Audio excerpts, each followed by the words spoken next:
computer used to be like a keyboard connected to your television.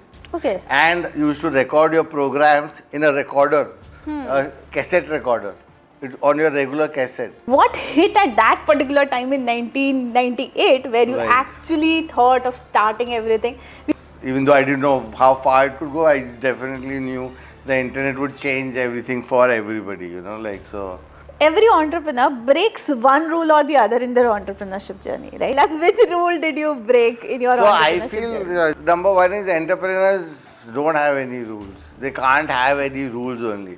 So is there a one rule to break? No, I don't think so. You have to break pretty much all the rules, right?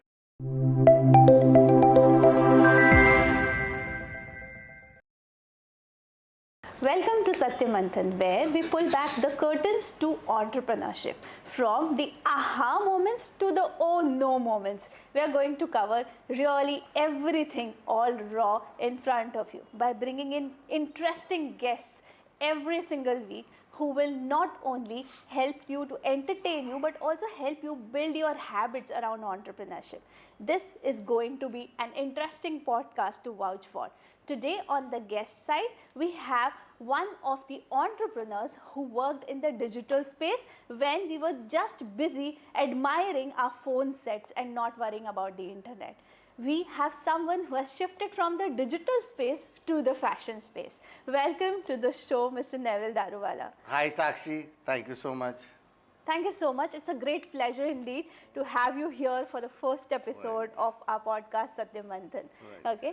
I really want to know this, that exactly what hit at that particular time in 1998 where you actually thought of starting everything.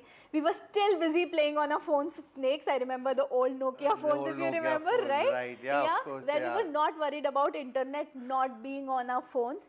To today where we have so much around the internet, right? So if today someone tells we have a digital model, we do understand it. But at that particular moment, there was nothing or hardly anything called as internet, right? So how come you landed up making a venture out of this whole space? All right. So my dad was actually in Air Force. He used to fly planes. So obviously, fly planes, Air Force, I was like, I'm going to fly. So I always had an envision that I will finish my studies. In fact, I joined NCC and I wanted to fly. I did till about 60 hours, which is like a private pilot's license, right? In the thing. So I was kind of geared up more towards that. Finally realized too much of maths and physics is needed. And I was not very, very good in maths. But anyway, keeping that aside, so because my dad was flying always, right? He was going and he had an interest in technology. So he used to get back things which were not available out here in India. So the first computer used to be like a keyboard connected to your television. Okay. And you used to record your programs in a recorder, a cassette recorder, on your regular cassette. Right? So that's how the programming used to happen at that time. So because of that, I've always been in touch with something new and some technology that used to happen. I used to keep myself up to date. And dad used to, of course, share stories when he was out there on what used to happen. And internet, though it came in quite late out here when VSNL was the first internet provider. Right. When they came in, I was like, this is going to be like great. Like, we can connect. What we have done today, like with your Swiggy and your Netflix, etc. They're crazy, of course, all the things we are doing now. But that time it was just more about being able to connect and email and, maybe play some games and download something, and those kind of activities were this thing. So I became one of the initial dealers of VSNL. And I would go door to door connecting the modems. Finally, it became offices saying, okay, install our internet for our office. And then it grew into a website. Okay, we are doing all this, so companies. So that's how I slowly navigated into, I found myself somebody asking me something. So we made like the first website for Mumbai Port Trust, things like that. So yeah, so it was definitely like a very exciting time that time. And even though I didn't know how far it could go, I definitely knew the internet would change everything for everybody, so. No. Okay. Yeah. So I guess it was not just a belief into certain thing, but also it was your hard work that took you that way, right? Okay. Right. Also, I would like to know, like from here, you mentioned that you had some of the very good clienteles, right, at that particular time, right? Okay. Now, what was it that companies were chasing at that particular time? Why did they want to come on internet? Right. So initially, though, it was quite a hard, like companies were treating the internet and a website as almost like a listing, how we used to put in those yellow pages Yellow or pages, white yeah. ad. So for them, it was Right. a key, this is our ad and it is an ad online. So primarily meant we'll put our logo, we'll put that. It was like almost like putting a marketing brochure, just Right. converting it and putting it online, right? So that's how initially it was. But there were few inspired people, like one of them was Vitesse, and then Ashwin Sanghi was the CEO's name that time, and they wanted to like really explore the thing. And during that time, we made the first, for Vitesse Limited, we made the first car website that time. And he was very quickly to evolve into the first thing called India Car, which was supposed to be a place where people can buy and sell cars. Okay. This is now envisioned at that time. Oh, wow. He thought that people would be able to buy and sell So cars. I guess something which Cars 24 is doing right now. No, so yeah, no, yes, correct. Yeah? So all these cars, all these new portals which are coming up now, right, for the cars, this is something he envisioned at that time, and he had launched it, and we had developed the entire front end, back end design, launched it. In fact, we launched it, and within 24 hours, that entire thing crashed. The reason is he decided he'll be very innovative, and he wanted to give away a Beetle car. Okay. The Beetle is now like a expensive, that dome Herbie, shaped, yeah, okay, the old model of black Herbie color kind of style and, thing, like this is like this thing proper model, and suddenly everyone was like, okay, this car, and he had put up a hoarding at Marine Drive, and the next thing we knew is like so much traffic, and no one is used to so many people coming That's onto our amazing. website. So there we learned, okay, now we need extra server, we may need backup. So like it kind of grew out of that. That's nice. That's nice. Now that takes me some time to seep in into what all had happened. When I remember I was a kid, right? The only thing that I remember about the computer's history is the first thing that we read in a computer book was the first CPU that was made. That was a room big. Yeah. Okay. So that used to be the first fact sheet in our computer books. Okay, when we used to study computers. Today, definitely, my daughter does a better work than me in computers. Yeah. So although at a young age we have become very over friendly to the internet styles, right? But then there is also one more thing that I think you did at a very young age. That was gathering the funding from the right kind of people. Right. Yeah. Okay. So the things that I've read about you was getting a fund from Edelweiss. Right? Okay, so I would just like to know more about it, how it was, and what happened post, like, you got that fund. Were you still working very hard, or was it like a magic for you? Right. So it was kind of a little bit lucky actually that we got the funding at that time. Like I said, I from creating internet accounts, I started creating websites. And one of the clients I was creating a website was creating a legal kind of a portal, a portal called Lexite, I think, right? So we started developing that thing, and they needed some little different technology which was not generally available. So we actually learned that technology to implement that, execute that particular project. And they were in talks with Edelweiss for funding. Okay. And it somehow came about, okay, who's developing your thing? So it came about to like me. So I'm developing it, and then it was pretty fast actually. I went there for a meeting, and they were like, okay, this. I just spoke to them. Within few days, I got a call and said, let's just go ahead. We'll send you a check.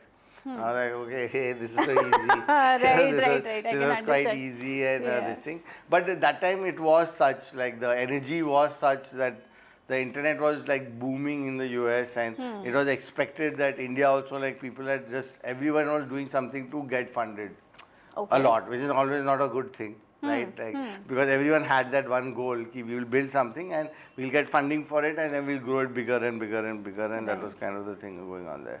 But of course, so it was quite nice, like I said, and we from a small. I used to work from my home that time. I think like I had picked up a small one bedroom next to my flat. So out there we had opened it up, and I had my team sitting there. We were about 7-8 people there. we used to work out there, right? Developer designers that And time. this was in Bombay. And this was in Bombay, Bombay. only, right? This was in Bombay, this thing. And little bit after getting the funding, we were in a 3,500 square feet kind of a place, right, with fully done up, nicely done up, like a good office. Unbelievable it was for me, of course. Yeah. Like to do that, like, So yeah, it was good. Like we grew a lot also. We did grow to 70 team members, which meant that we had taken up enough business, we had developed enough websites, we had enough projects in hand. Right. But when the burst happened, like it had to close down, because after that, like for 3-4 years, no one was talking about websites, internet, portals, things like that. So it kind of all simmered down a little bit. So I also got a little break from doing business, because I started like very early, 22. Right. When I got the funding, so yeah. Yeah. So here, like, now this is taking me to a direction where I really want to ask you about particular aspects of funding. Okay. Right. Reason being, you have been through it. Okay. Right. And you understand the process from that particular time when So I've it done was the not so recent popular. funding as well. Yeah. So, and I had done a funding right. before, so like, yeah, a little bit familiar. So I just want to ask here one thing, like, when we see startups today, okay, now this is coming in reference to a lot of people that I've talked with. Right. When I did create my book, I did interview 117 people. Okay. All right. These were all entrepreneurs from different walks of life, from different phases, right, and having different behaviors. Okay. Right. And while interviewing, this was one thing that I have got to know, that whenever you get funds into business, okay, it's important that how you use it. Okay. Right. And today when we see the startup culture raising, we also see the startups failing at a very particular Of course, rate. definitely, yes. Right. Okay, and this rate is continuously increasing, okay, which is not, I believe, a healthy thing happening in the business world. But still people do this activity, still this all things are going on as they are going on, right? So I just want to understand from here that, what is it that today's entrepreneurs are sometimes missing when they go to funding rounds? Like, you take funds and then what happens? Why is it that that kind of a success that you had earlier vouched for yourself, you're not able to get it? Yeah. What could be the possible reasons? No, for sure. So what happens is, like, that, of course, that time was very different, right? Like things were very nascent out here. But even then still, like raising funds does suddenly kind of change your mindset, right? Now everything is wanting to do at scale. Right. The VC guys also are like requiring scale. So your milestones are based on the number of employees you have, the team size you have, how many projects you're doing, things like that, right? So you automatically, you start going into like running after those things, those kind of things.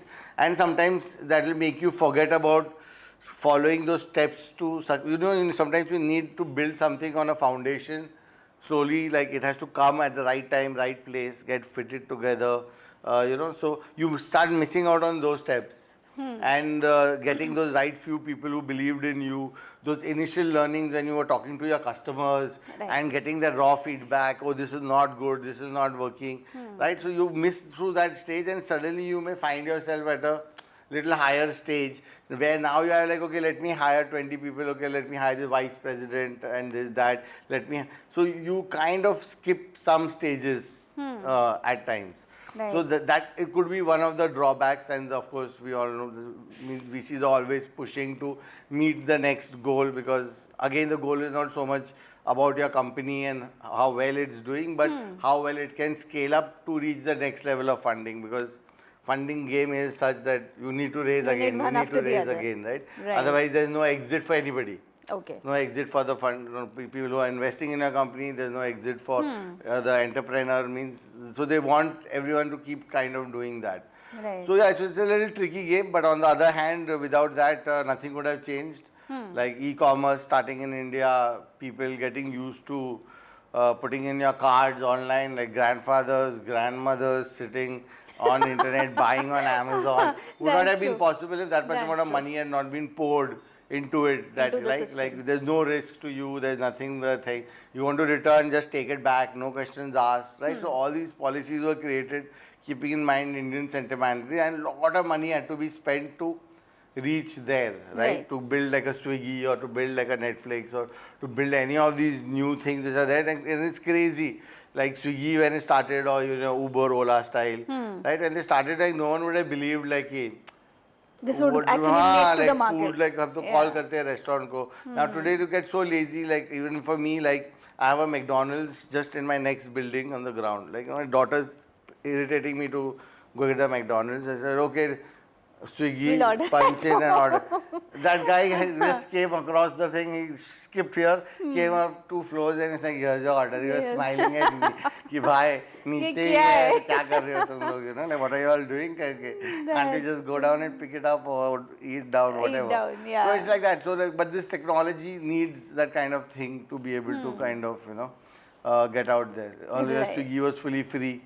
We used to not pay for anything. Yeah. Now we don't mind paying the Paying. $50, $70 delivery because it's become a service we are accustomed to. Same thing with your, your Ola cabs Other or your models. this thing like no one would have thought you're going to sit and like wait for a car and when it come. Now it's like just so convenient. You just kind of know, no one is asking where you're going, what is happening. You punch in your route, the Google map is taking you through the best route. Right. Right? So many things can be built and they all built upon this whole initial concepts of, internet Exactly, I can- connectivity. I So can yeah, totally so understand there are that. pros and cons for raising funds and there will be mistakes you will make. You can't avoid those. Even with the best suggestions, the best coaches. Right. You can't avoid them really because it's supposed to be part of your journey. Right? So that fall was supposed to be a part of my journey. Failure teaches you a lot more many times. So So Yeah. even I also say, like, to win it, you have to play it. Yeah. So when you play, either you win or lose. Correct. Right? But at least but you have to tried, win it, you yeah. have to play You it. have You to play can't it, right. go without playing. I always tell my community members this thing that, Right. there's only one way to hit that thing hard. You Correct, will have correct. to play. You don't play, you lose the game. Any which ways you lose the game. Then you even didn't And you're try. not playing, then you're on the sideline. Yeah, right? you're There's on the sideline. No one is nothing taking to care do, of yeah, you, right? Right. Okay, so I believe that's the same thing with the businesses as well. Now, even also I have seen, like, I worked with a lot of people where they come from a traditional setup. Right. They switch to a digital model and they create another model of the same business. Same right? businesses, yeah. On the other side, I've also seen people where, like, they come from a business model that stops working and, like, they pivot to a totally different Different right? model. Okay, now coming back to you, okay, from where you Right. come, right? Currently, you have another venture which is Super Duper Kids, right? Right. Yeah. So first of all, we would like to know a little bit about that venture, and then, like, we'll talk Alright. about the pivoting part of So it. Super Duper Kids was something that started almost like a play, like because like with my 9-year-old daughter, Aryana is her name. So we do a lot of kind of projects for school projects and all. So one of them was like doing something like developing some idea of your own. The kids had to develop. She's in IB school, Podar. Okay. So they have a lot of these, you have to think and you have to, they try and teach the kids to think, like we used to learn Think to something. memorize. They learn to think. So they had to say, well, what kind of business would you want to do? So she had thought of slime business, something, and she had seen these t-shirts somewhere, some kind of examples. So it started with a little bit of a play and me just thinking like, okay, I drew up like a small concept around it. So I have a habit that if someone gives me an idea, I get an idea, I just end up making a pitch deck.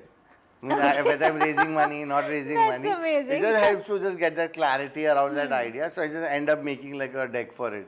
So I made up a deck for it, and one of my and I had no immediate thing to kickstart it, right? Like because things were busy, my agency already work is going on. But what happened is like during that time, like one of my old person I had worked with, right? She is like Her Highness Sheikha Arwal Kasimi. So she's actually the princess of Sharjah, UAE, this thing. So it's actual princess, right? So I had done about 8 to 10 years back, we had built a rapport. She had required some kind of a thing online, which not many people were knowing what to do with it. So I had helped out with that project. So that's how we built it to some contact. So and she is always wanting to do something around empowerment of kids and this and that. And whenever she would get a chance, she would ask like any causes going on, anything positive. She would want to kind of put in some money, like a sponsorship, donation to an NGO. Those kind of small activities she was to keep doing. So she has asked me like, what are you doing now? So I said, I'm doing this Super Duper Kid. something like that is going to be a kids t-shirt brand, trying to figure out a way to differentiate it. So she was the one who said like, can we bring in a social kind of a cause or something within the structure. So till then it was more like if I had not even gone to that level of thinking right now. Right. So I said, yeah, sure. They were like, why not? Like, so I then knew about brands in US like Tom's is there, Tom shoes. So they have done this one purchase, one donated, and I had always found it interesting because I used to wear Tom shoes quite a while. I was fascinated with it for a while in between. Right, so I told her, give her the idea of Tom shoes and what they have done, sent her a link, like these guys became like $1 billion, but profit for good business and like, help so many people. So she just loved it. So she just told me like, okay, let's go ahead with it, I'm going to fund you. So it just became like that. So from suddenly it being some floating idea, it became a slightly more concrete idea, and obviously her driver was the let's make some change. Can we make a positive difference, right? So if you are someone is buying one t-shirt, we give away one of the same quality. Okay. So it's not like, let's give him 100% cotton and this boy here, Just like ₹50 t-shirt so he'll be still happy. But we said, we're giving a celebration for the kids, right? So it kind of started evolving from there. It was exciting for me because I was always looking for a differentiation, right? When you launch, like today you launch an e-commerce site, you will be dead in no time. Right. You don't have a brand, nobody knows you, there's no trust element, right? How much will you spend on advertising, how much content will you create? So you need a very strong differentiator. So there are brands which moved heavy into sustainability side of things, into more organic side of things, right? So brands were trying out different kind of things. So for me, it felt like this was good time for this impact kind of a kids-driven brand where we can actually create like a one-to-one impact, right? A kid is getting a chance to help another kid.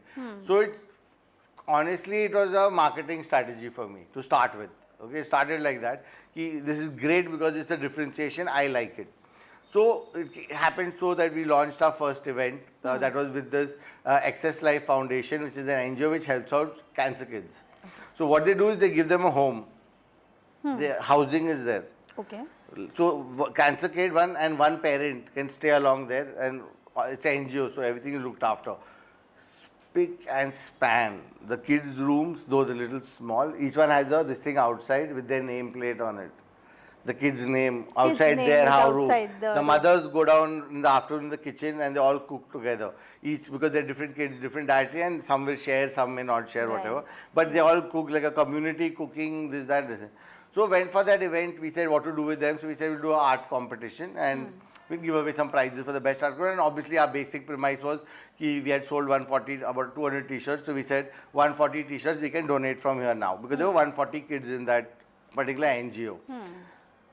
Those kids were like so amazing. I've seen other kids and all sorts of kids we have seen, school friends and my daughter's things and whatever. These kids are lighted up, a lot of them are bald, but like shining and naughty, and that I think first time I felt like, okay, when I'm talking about this one purchase, one donated impact, oh shit, this is quite cool actually. It is making like a difference.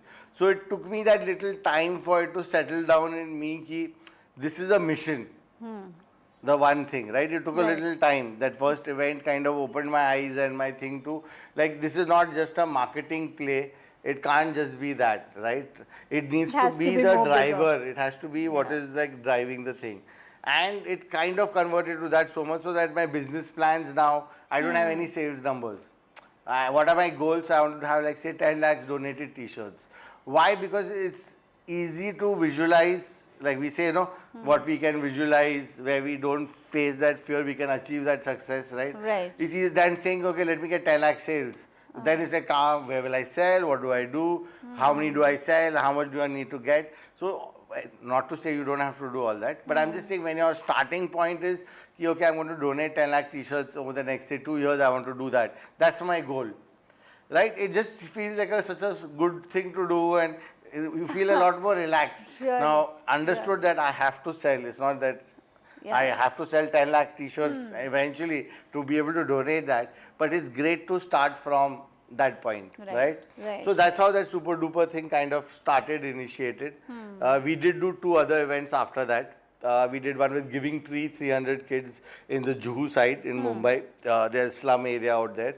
And that was again a dance competition with the kids and this, and it was pre-Independence Day. Sorry.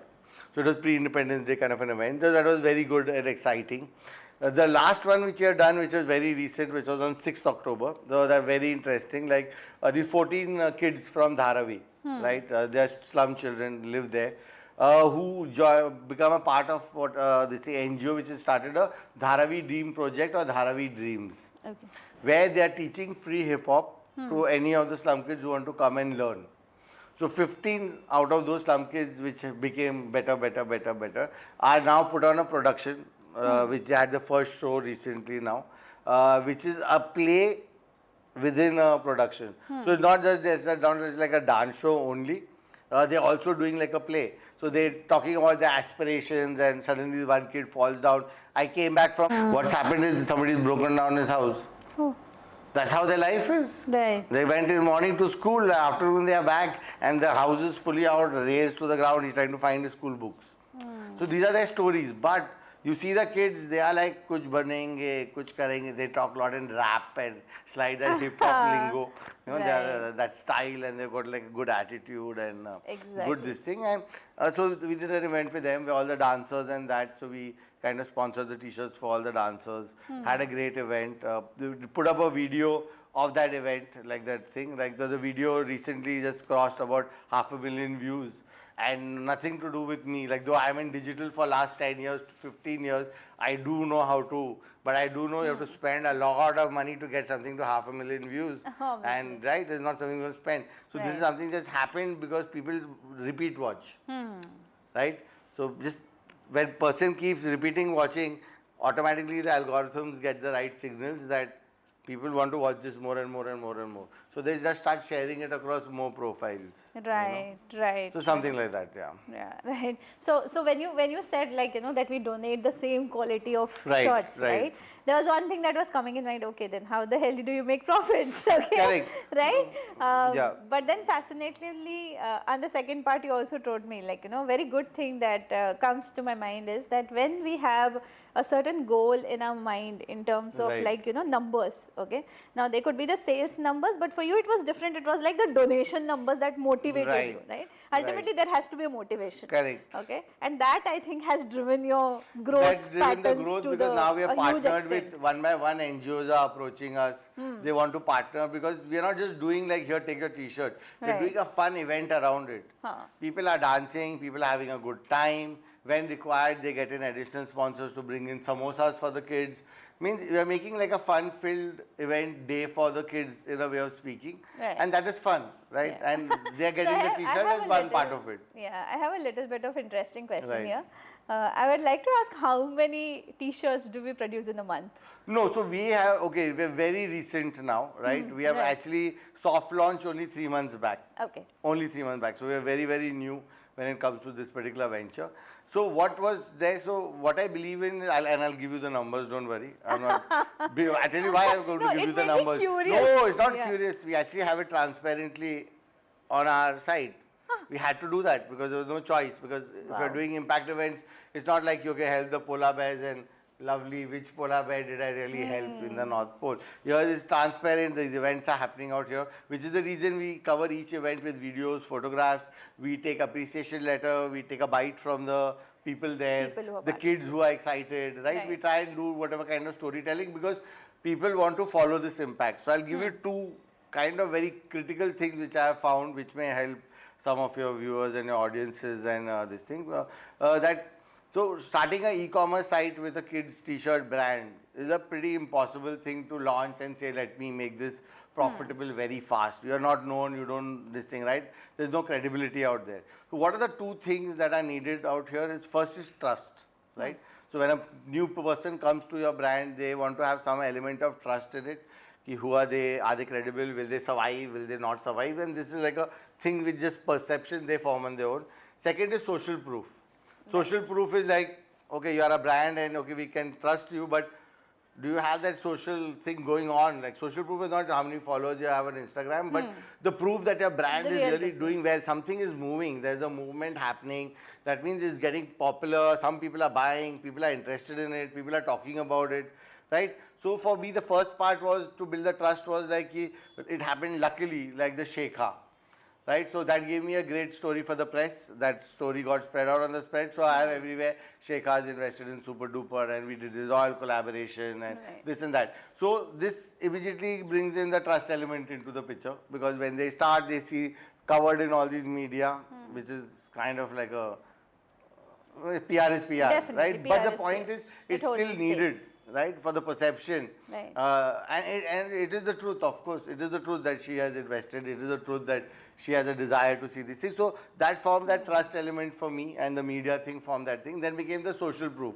So for me, what was the proof required? Like, not like 100 kids wearing our t-shirts and roaming around and doing a photo shoot in a good studio. So it was the impact, because this is what we were doing. So we made sure that every impact event is covered in like full detail, and where we highlight how many t-shirts did go there.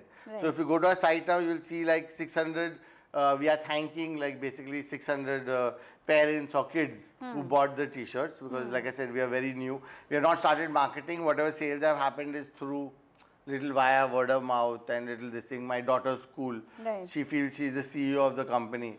So she only wears Super Duper Kids. Great. And all her friends, it is compulsory. We should pretty have much. had I should her have- next to you. Yeah, she would have made a this thing Yeah, solid. she would have so made a she W1 thinks like, wait, podcast. Papa is just working for me, so this thing. So she goes and she spoke around it, a lot of things, and the friends' moms helped out and blah blah blah. So whatever thing, and then obviously they're all excited ki something good is coming out of this. Right. So when I share the events with them, like they don't know us. So it's way different to sell to a person who knows you Right. than to sell to a person who doesn't know you. But now I have the story right with these 3 events, with the things we have done, the photographs, the videos, right? I feel the story is building up correctly. Right. Right? So now, so this is what is kind of, so now when a new person, if I do, now I'm in digital, so I do know how to send traffic to a page. Point is, when they come to that page, what's going to happen next? So is it a story they're going to trust? Is it a story they're going to believe? Right. Is it a story? And so by the time they're down from there, if you go to my website, the e-commerce doesn't start with e-commerce. It starts with this story. It starts with this thing, right? Builds that up, tells about the impact we have done. And then it comes to the pricing part of it. These are our great t-shirts. So yes, our t-shirts are 100% cotton. They are allergen free. They are soft. Have to be, because it's kids. Quality is important. It has to be breathable, because they are running around all over the place and they're sweating all the time. So those I feel are just have to be there. Like, it's not that, oh, we have better quality, unless someone is going into 100% cotton and then going drilling deeper into GSM and thread count and all that. People need comfortable, and kids are growing, right? Like every 6 months I have to buy pretty much a new wardrobe for my daughter, because she's at a growing stage. So we sell to kids from 5 to 12. Okay. Right, below 5 I feel a little babyish, and they don't care about the fashion sense part of it. And above 12 I feel they are 13. We have no Have control. their own Right. choices. Now they may or may That's not have true. to, what they will like, which world they will like from, we have no idea, right? Yeah. Like we do know they believe they love the planet and all, but still when it comes to their spending and that is a very different market. Right. So we decided to tackle this space where there's maximum growth happening, number one, because the kids are outgrowing clothes very, very fast. Parents are always hassled. Old clothes lying, unfitting do. clothes, what to do. Yeah. Plus the kids themselves, they'll wear the t-shirt once and then say, some other don't kid like will it. say, oh, this was okay. Like my best friend said, you're looking funny in this color. I'm not going to wear it now. So yeah, just wardrobe stuffed I with can imagine that. clothes and things like that. Yeah. So yeah, so That's nice. I mean, that's something that has. So connected sorry, you I was coming deeper. to the price point. Wait, so I was coming to the point which you were saying, ki, how do you make profit? Right, that was the question. So now, because I have a story, right, I obviously the cost of making the t-shirt and the cost of the donated t-shirt is included in the cost. It's not really a choice. It's not like I can magically give a same quality t-shirt without spending money, right? Because there is cloth going in, there is workmanship going in. The printing is there, we use direct to garment printing, which means that kind of quality of printing and that technology and the thing means you are using that kind of resources, right? So the cost gets added up. One thing what I could do was, I initially started in Chennai with suppliers out there and the printers there. I bought it to Bombay. I thought initially it would be more expensive, but actually the way I worked it out, it's become actually more cheaper. So I could drive down the cost without the quality by changing things. I could also change the timing because it would take 7 days to come from there, which means after that, by the time the person gets it, it's like, think here within 24 hours to 48 hours, I get the clothes. Right. So yeah, so recently we moved into sustainable packaging. Right. Again, we were already creating impact. So, but we still felt like, because these are like positive things which can kind of dwell out. So out of the United Nations, there's about I think 16 goals are there in United Nations. This is goal number 12. It falls under what we do: responsible consumption and responsible production. So we felt instead of targeting many goals, let's go after one particular goal. So for us, we are right now on responsible consumption, right? So there are two ways responsible consumption happens, especially for kids these days. So one is if you're doing an impact kind of a thing, it's great, right? Because it's responsible. You are buying one for your daughter, you are also, somebody else is getting a t-shirt. Right. So actually two are getting shared out. So we are kind of little bit helping out there. Number two is the sustainable packaging, right? So we are good for the planet. All biodegradable and recyclable, reusable. In fact, our designs are just getting finalized for the sustainable packaging. So even on the packaging, we have put like these dots, connect the dot type of a game. Okay. So where these kids, so they can utilize the packaging, connect the dots. So these two kids playing with one, holding one balloon. Again, trying to give the same message of kindness, positivity, like do something for others. Very thoughtful. And like this, and giving them an activity to do. So I'm guessing these small kind of few thoughtful things help to then define like your price, because for people really normally don't always see the price, right? What they are not looking at is they're looking at the justification of the price. So when you look at say H&M kids or you look at Zara kids, 1,400, right? 1,500, 2,000, 800, 900 also, their range, right? There's a justification is what in your head. It's like, this is the brand. Right. Zara, oh, this Zara is wearing. So there's a justification. So people need a justification of the price. So here it is those kind of people where this forms the justification for them. So we are priced at a little higher mid level, around say 800 to around 950 or 1000. I think we have keeping the max right now around that. There are brands which are like going from 300, 400 also, and their brands are 1,100, right? Right. But so competition cannot always be on price. So our focus is this, that if this story you buy into, because you start with the story, you start with that, Right. and then the e-commerce part and the saleability of it just becomes like a, okay, like yeah, let's do this also, right? Let's do that, like Right. kids will like That's it. amazing. So like, yeah, that's kind of a help if you have a good brand story, and if you can share that story, be authentic, try and be transparent. So I think in today's world, I think a lot of consumers and especially parents, new parents, are definitely looking like, like we do want to leave behind like a kinder world for our children, like Right. we know what kind of mess the world is in Yeah, so many times. So that's we do right. want children to be like, find that space of giving. So I'll give you another example. So one is, okay, we are impacting these kids. I see their smile, they come up, they want to shake my hands, hug me when we go there. No, I don't like attention like that, but these kids are okay. Right. Right? It's like a very different, sweetish kind of attention, not like a this thing attention. So my own daughter, like, so I had taken her for the first event. It's like she said, I have to go, it's my company, so I have to go. No, she's the type who like, okay, demand like, I want an iPad for my birthday. I recently did get her iPad. So I want to demand that. Okay, so Right. they are like so spoiled. They are not this thing, right?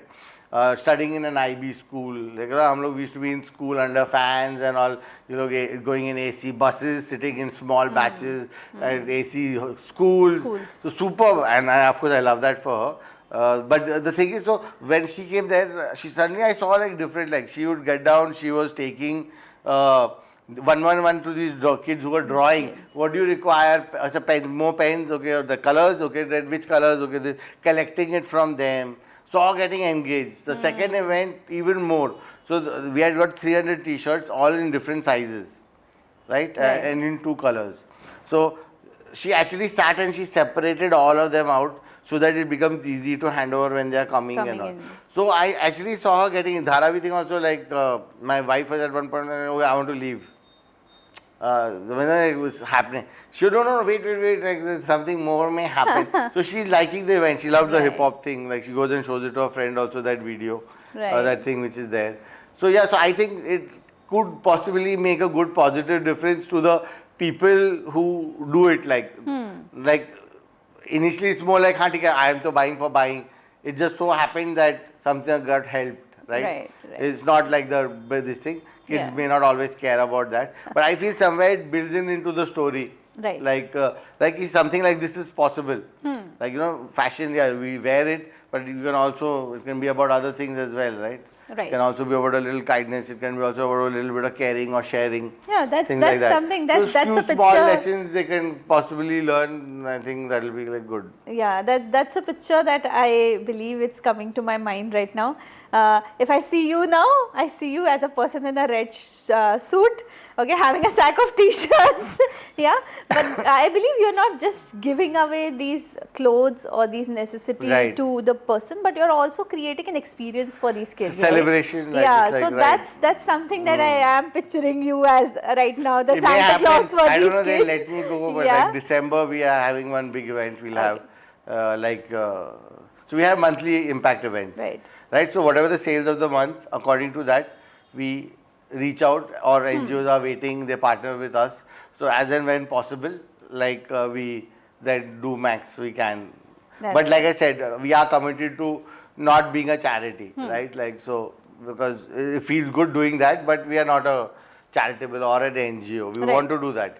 But we know the only way for us to get there is to sell the t-shirts. So yes. Our focus is that it has to be great quality material, great quality fabrics, well fitted, right? Like well stitched, well fitted. Concepts, things like gender neutrality, right? So we don't mind for boys buying pink. The world has changed. Earlier days they would have like boys and girls. So we have got that kind of aspects where people can choose what they want to mix and match and do on the site. That's amazing. And yeah. So now I would like to move to the to my favorite segment of the podcast. Okay, the segment is called One Rule to Break. Okay, and the more I talk with your entrepreneurs, the more I've seen that every entrepreneur breaks one rule or the other in their entrepreneurship journey. Right? Okay, they break the rule, they do something different that the previous generation was not doing, or maybe like, you know, the market was not allowing, something like that. Okay, so now you will have to be really transparent here and tell us which rule did you break in your entrepreneurship journey. So I feel number one is entrepreneurs don't have any rules. They can't have any rules only. So is there a one rule to break? No, I don't think so. You have to break pretty much all the rules, right? Like even for me, like my dad is from the service side, right? Like service the country. He was a pilot in Air Force. Moved from there to Air India, like again like a fixed job, going for this years spent in that. Finally moved that. So he's always a person who's like, his lessons are like army guys, Air Force guys. So polish your shoe in the morning, get the thing, everything has to be spick and span. You know, very organized, balanced about how much they are working out or what they are doing. Till date, he'll do running around, right? But with me, he was like okay for me to take risks. He used to like pretty much like encourage, even at that time, you know, yeah, you may fail, Neville, and I have failed many times and gone back to him from a lot of small other ideas I had, right from early days, right, all flopped out, ended with credit card debt and this and that, and like, okay, dad, this. So even though he had that thing of safety and this and, you know, work at one place, be devoted, that's how you earn, and he's done well, like a pilot, and now he's doing probably better than me. Still, he's still working right now. So the thing is like, the whole thing is like you have to take risks and you will fail. You cannot not take risks and you can be a successful entrepreneur, right? So you have to, and to take a risk is in someone's world breaking a rule.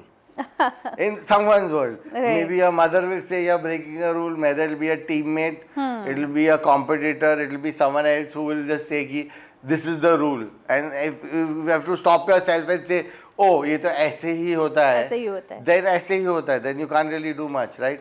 You have to think कि नहीं मेरे को कुछ और करना है, right? So that when you mentioned the word pivot, what does that pivot means? It means we put all our energy and attention thinking this is the way it will do.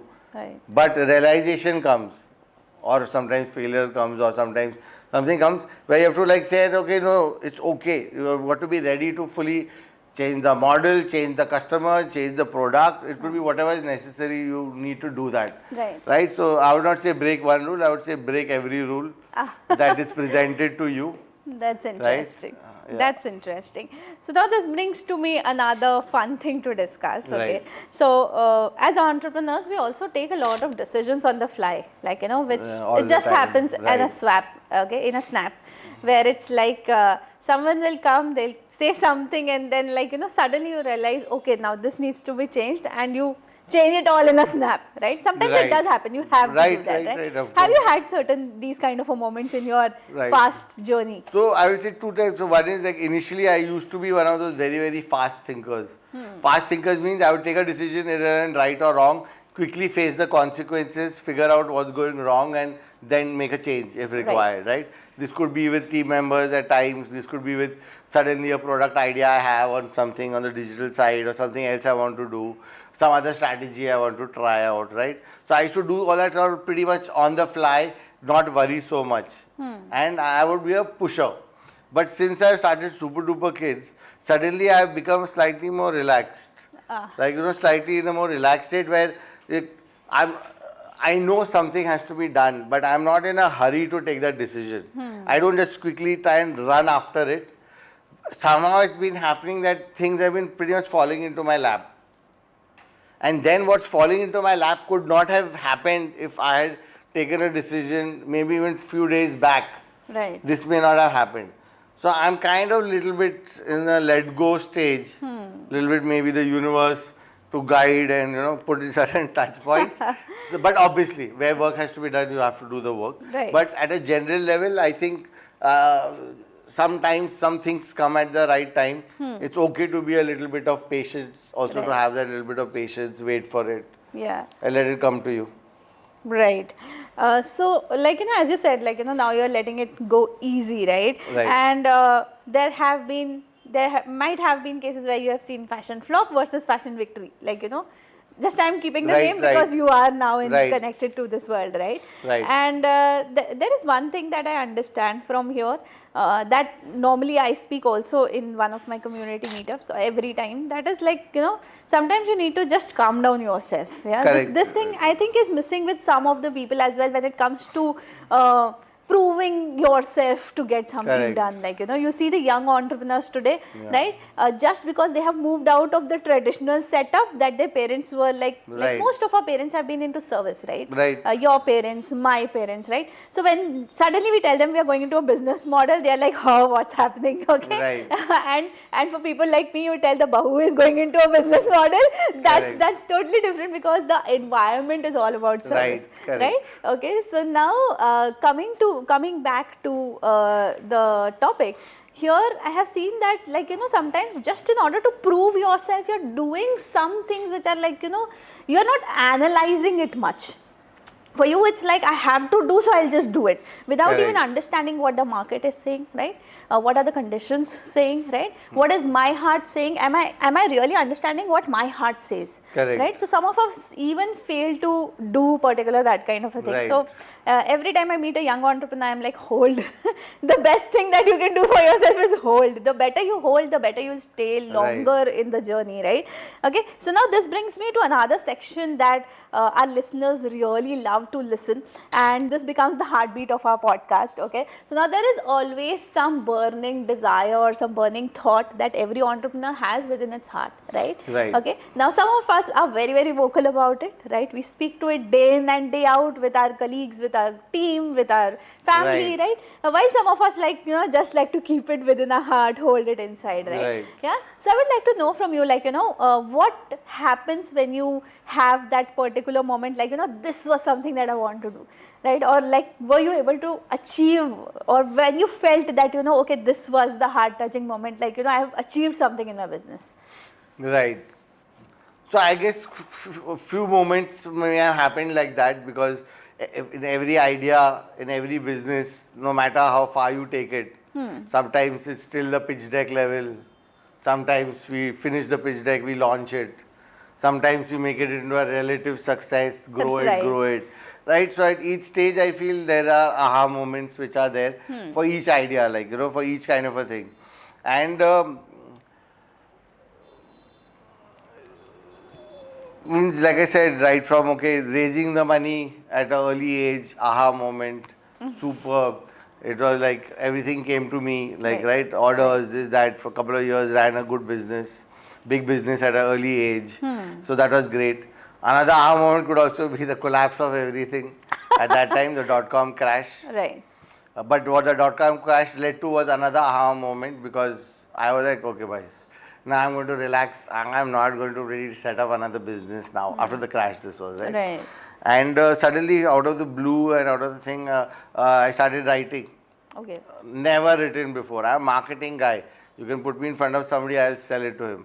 But you tell me creative do and this and that, that's not really not my job. But it's something that's just uncovered out of that thing, and just not knowing what to do this thing. So much so that I wrote 2 books on poetry, almost lived the life of a poet for a year. Oh, wow. Poems would just come from here, there, I would write it out, wrote a book out, kind of this thing out there. So some creativity happened out there, lasted. That led it to me getting into a little bit in journalism, very short stint in UAE, this thing. So there's this Gulf Weekly entertainment tabloid out there. I joined there as an assistant editor, this thing.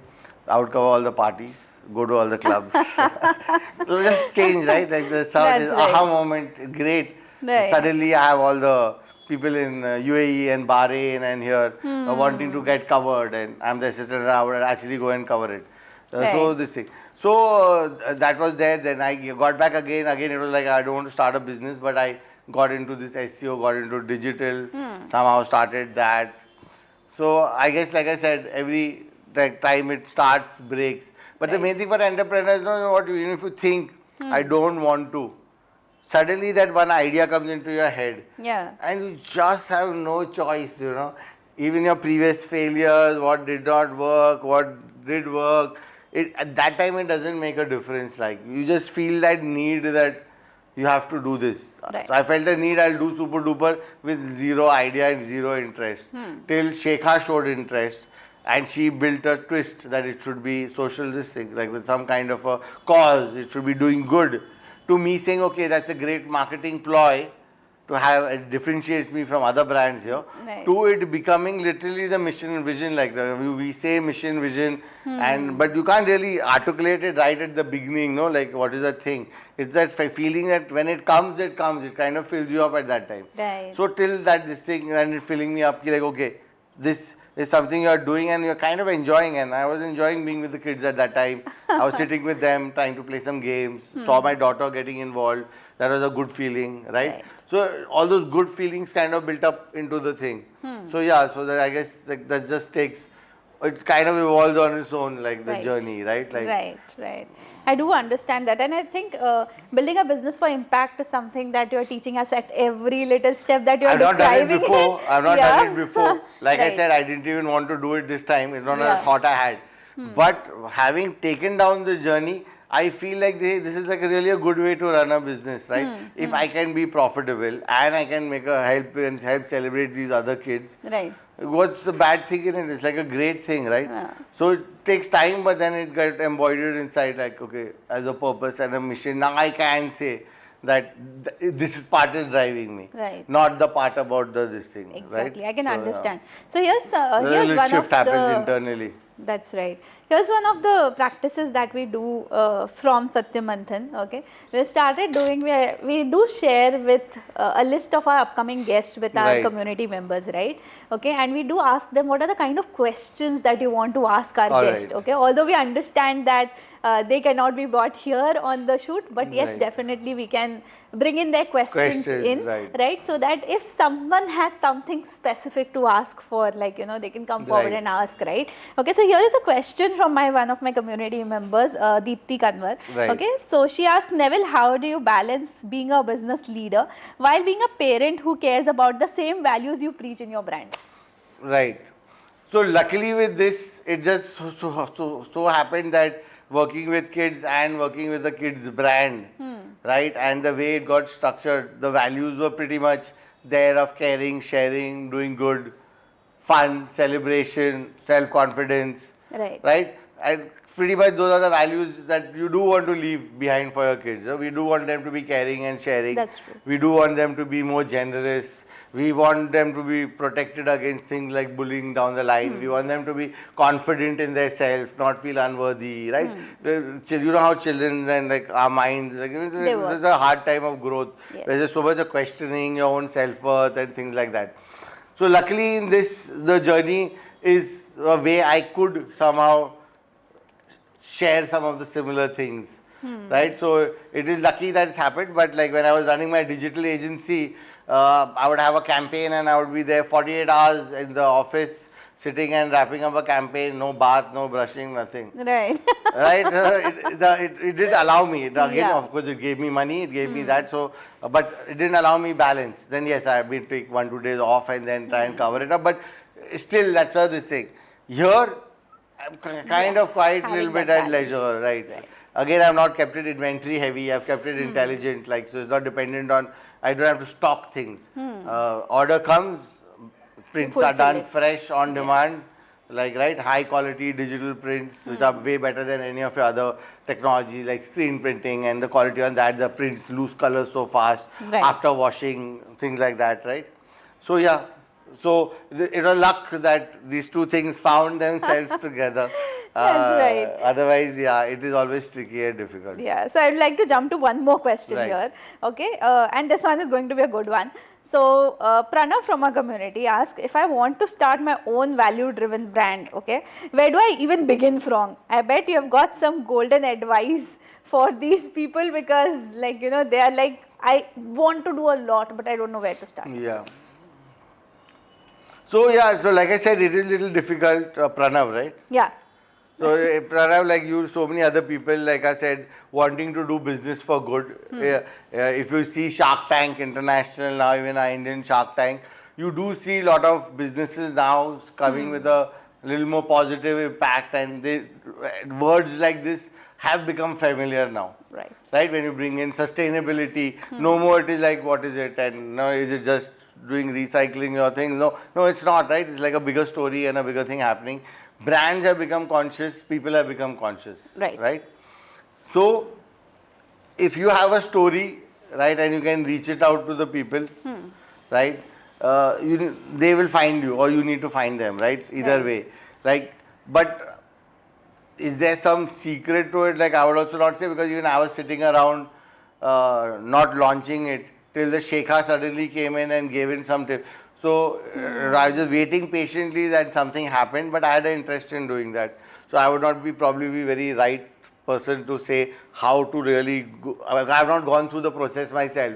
Ki I want to launch an impact brand, so let me do this first. But I will tell you the things that I have done, they do work. If you're building something, what is the trust that people need to have? So what is going to bring the trust in what you are doing? Like, what is the element of trust? That you are not going to disappear today, you're not going to disappear tomorrow. You are legible, you are there, you want to do this. Number two is, what's the social proof, right? Social proof means, are people there? Are they accepting a brand? Are they talking about a brand? How could you build that up? Right? For us, it became, since you're doing good, that's an easier way to build social proof. Right. Because you can build a social proof for the good stuff you're doing. It's difficult to build social proof for a regular brand unless you like who do you take photographs of kids wearing it? People know that they are probably your friends, relatives के बच्चे लोग को लेके we are sitting with them and taking their photographs. That doesn't build the social proof, right? That you may say whatever, the other person has to trust the element of it. Right. So here, if you're doing something good, then show that something good you're doing already. Do that good, right? Don't let it be limited to this thing. Right. So start doing that little bit good. And then as you follow the path, I think things open up. Right. I didn't know which NGOs would work for me. The last Dharavi one happened. One of the girls, she's our impact head, Misha karke, right, who were helping us with these things. She was in a lift or in a car, I think, Uber, shared Uber. There was another lady sitting next to her and they were talking. Turned out that she was doing part of something and then part of something, and found out that this Dharavi project. And then we just loved the kids, we loved the thing. We come up with a little bigger, deeper plan to work with them, Right. make these 15 kids into superstars. We're going to do like a let's hip hop video with them, where these 15 kids will teach their favorite steps to the rest of the Well, any other kids who want to come and learn hip hop, Right, so right. to speak, right? So you never know as you are walking the path where what would come from. But I think my only advice is walk it. Right. Walk the path. Don't be scared of taking A route wrong, B route wrong. It may be wrong, it's okay. You can always turn back, come back, right? Try to be this, try not to repeat a mistake. But keep walking. As you keep walking, something or the other you will meet or it will come coincidentally, and I think you will take off from there. That's right. Okay, so I'll now quickly move on to a very favorite round of ours, okay? That Right. is the rapid fire round, and All our right. marketing team just loves it to put around All this right. round. Okay, so we are going to do a rapid fire for 5 questions. Right. Okay, and here you go with the first one. Right. What's the one thing in your wardrobe you cannot live without? Black. Ah. Worst fashion trend you have ever fallen for? Oh, which was that? I think those cargo pants with those multiple pockets. Pockets. Yeah. The loose pants. Loose pants. Wow. One word to describe Super Duper Kids. One word for kind fashion. Ah, nice. Yeah. Favorite entrepreneurial quote? Favorite entrepreneur? Oh, this could be a tricky one. Okay, this Okay, is a any hardly quote- this was rapid any fire. quote- any it didn't quote for work that out. matter. So Any I will quote that let you. So I'll associates. give. So since I can't think of like a random thing, Yeah. say Ratan Tata. Yeah. Even when we love him, he's again Parsi. I'm half Parsi. Ratan Tata was this thing to the Right. world. The In fact, inspirational when my dad was in Air India, he was the treasurer also. Pilots also take up certain assignments. So treasurer of the association. Ratan Tata was the chairman at that okay. time. So this thing. So my dad wrote such a note for it after that later. But yeah, so I would say Ratan Tata. Ratan Tata has been your inspiration. If your kids could design a T-shirt, what it would say? Oh, so one good thing is like a lot of our t-shirts, a little bit of self-expression is there, right? So we have I need space example, and it's a place in space. Right. Or I have one in which do it later. And this sloth is just sitting like that. I don't know where the kids could do. Ye So karo, what would 2 your minutes, kid do? 2 minutes. What would your kid do? You know your kid better.